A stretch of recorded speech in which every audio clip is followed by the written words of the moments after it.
নতুন আরও এক ধরনের মাদকের সন্ধান পেয়েছে মাদকদ্রব্য নিয়ন্ত্রণ অধিদপ্তর। শুক্রবার অধিদপ্তর জানায়, ভ্যাপ বা ই সিগারেটের মধ্যে গোপনে এই মাদক সরবরাহ ও বিক্রি করছিল একটি চক্র, যাদের গ্রেফতার করা হয়েছে। বিভিন্ন ফ্লেভারযুক্ত উচ্চমাত্রার সিনথেটিক হওয়ায় মাদকটির ভয়াবহতা সম্পর্কে সচেতন হওয়ার আহ্বান জানায় সংস্থাটি।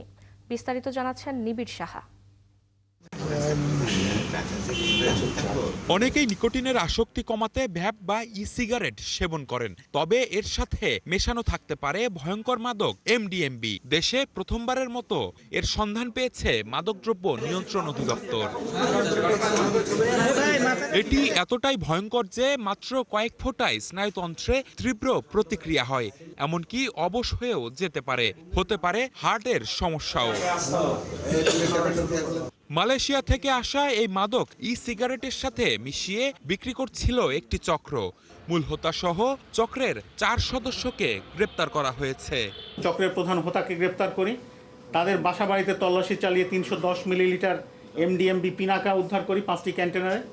এরপরে সিবিডি ইনফিউজড গাঁজার চকলেট পাই, কিছু ভ্যাপ ডিভাইস এবং এমডিএমবি ব্যবহারের ই লিকুইড এবং বিক্রির জন্য প্রস্তুত ক্যানিস্টার উদ্ধার করি।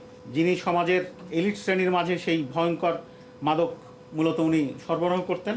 চক্রটি ফেসবুক ও হোয়াটসঅ্যাপ গ্রুপের মাধ্যমে এই কারবার চালায়। শয়তানের নিঃশ্বাসের চেয়েও ভয়ঙ্কর নতুন এই মাদক এমডিএমবি।